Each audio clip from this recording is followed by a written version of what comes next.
On this episode of Under the Stack, you might risk afterwards that you have downtime and lose then revenue in your store. So we have three terms we speak about. This is standalone terminals, semi-integrated and fully integrated testing. When was the last time you paid on a simulated terminal when you went to Tesco? For those people that don't know you, especially some of the retailers, why should people listen to you? We have a very niche focus on the payment industry. We focus on payment testing. So this includes the whole checkout experience, and that's a process which is normally done manually. And yeah, we come in to help you automate that. So let's just jump straight in. Why should someone handling in-person payments focus on when testing the payment solution? So good question, Victor, and this is very broad. In-person payment means a lot of different things depending on to whom you are talking. So let's look, for example, at the retailer.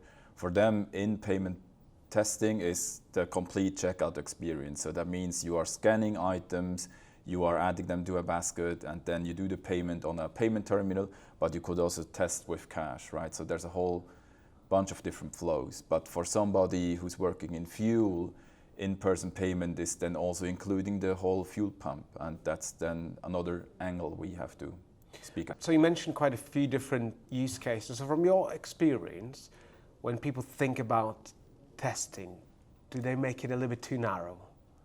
Yeah, that's what we see most often, that people, they just test a few flows on their terminals, so either on the point of sale or the payment terminals. They might test them separately and not together. And having a really narrow test coverage is a risk for your team, because afterwards, if you deploy a software which is not properly tested, you might risk afterwards that you have downtime and lose then revenue in your store. And I guess is the first mistake then testing transactions rather than testing the full checkout experience?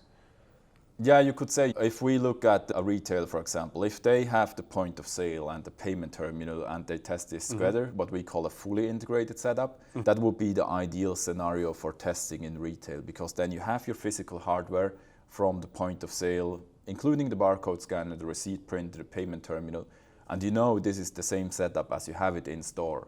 So testing this is very complex, because now you have to interact with different hardware. So you have to interact with the ECR, with the pin pad, and many do partially simulate it in this area. So they simulate, for example, the payment terminal, which is for me a risk, because a simulated payment terminal never behaves the same way as a physical one.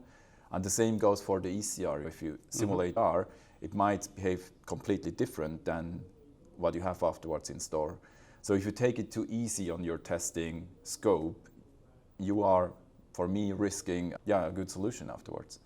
And you mentioned standalone and semi-integrated. For those people that might not be as well versed in those terms, what are the differences? Yeah, so we have three terms we speak about. This is standalone terminals, semi-integrated and fully integrated testing. It will be a payment terminal which has the payment application running on the terminal itself, and you start the tender on the payment terminal. So imagine you have a food truck, for example, and they have just one pin pad where they order your food and the drink, and you pay on the same device. That would be standalone. Semi-integrated would be that you integrate with a payment interface like OPI, Nexo, 6ML, or any other, but you simulate the cash register application and you test on a physical terminal, but you simulate the transaction invoken from the ECR. And fully integrated will be where you have the actual hardware, so the complete point of sale and the payment terminal, and you start the tender on the point of sale where the transaction is happening, and then you send it to the payment terminal to do the cashless payments. Okay, so you've got many use cases, many different flows, many different components. How does the retailer decide where to start and what's in scope? Yeah, how I would start is I would first look at what's my hardware and what's my most used payment method. So if most people use contactless payments versus contact payments, then I would more test first on that scope. But what's the best way is start with your low-hanging fruits, do the easy purchase transaction, refund transactions, and then go into more complex test cases or edge cases, Because once you have automated the main test scope, then you can do the edge cases afterwards still manually or extend your test coverage. But where to start is something which we would individually assess with our customers to really see what's your requirements. If you speak to somebody which has a store or a restaurant or a fuel, they have complete different testing approaches and needs. And from your extensive experience, where would you say are the common things that get missed?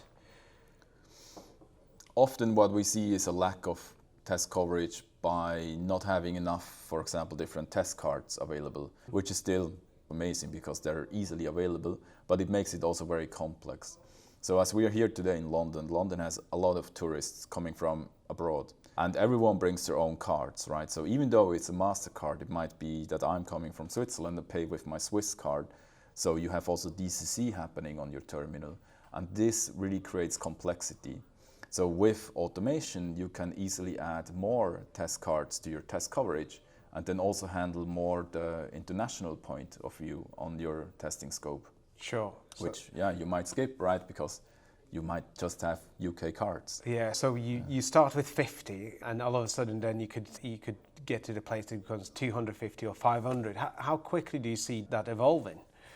Yeah, we often see that you have done the first test cases within a couple of days. So the first test cases might take you 2 hours to write, but once you are faster, it takes you maybe 20, 15 minutes for one test case to do, test it and then deploy. But it's easy to scale afterwards because once you have done this with an Amex from the UK, you can just take another Amex from Switzerland and then replicate what you did by just changing one component in your testing scope. We talk more and more about the use of AI, automation, and then physical versus simulated environments. I guess my question is, it was up to you. What would you do? Would you test on the physical devices or on simulated environments? Yeah.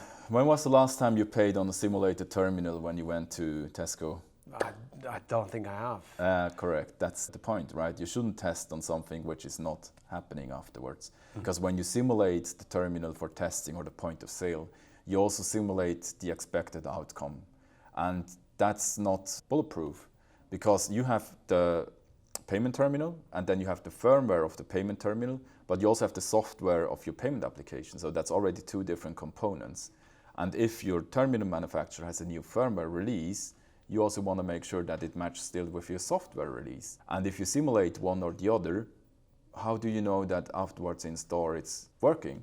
Yeah. So for certification purpose, you also have to test on a physical device. And that's just our whole point. So you have to really make sure that it works as it is afterwards in the store. Yeah, it still seems to be a little bit of a controversial topic. It is, yeah. I understand it because it's super easy to test a simulated device. It's less hardware involved, it's less people involved.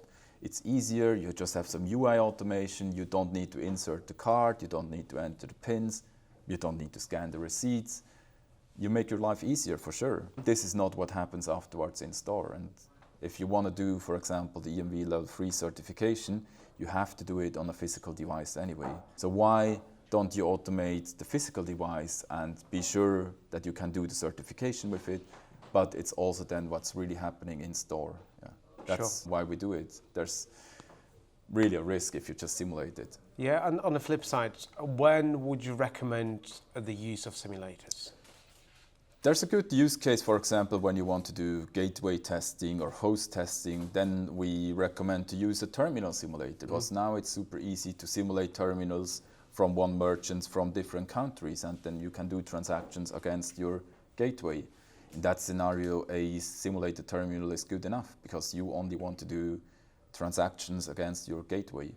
But if it's about software which you roll out in a store, be it on the point of sale or the payment terminal, I always recommend to go with physical devices. Things are constantly changing. You've got different components changing. You mentioned it before, software, hardware, firmware, scanner, printer, you name it. How much can that affect the payment flow if any of those elements change? Quite a bit, because if you add, for example, a new payment device, it might also suddenly support the new payment interaction. When we look a little bit back, there was no contactless, or you now have a lot of tap to pay with phones, with watches, with rings, you name it. And this changed the payment process and also then the testing process. So whenever you change your device or you plan to change it, it's already good if you think about how you would like to test it afterwards. Folks, you just listened to Under the Stack. This is the place where retail leaders get to steal one lesson every single week from technology experts who are shaping the future of in-person commerce. If you're a retail leader thinking about how to learn some new things to help improve your consumer experience, then head over to underthestack.community. You do not need to do any heavy lifting. Drop your email into the subscribe box and we will send you one lesson every single week. And we will see you here for the next one.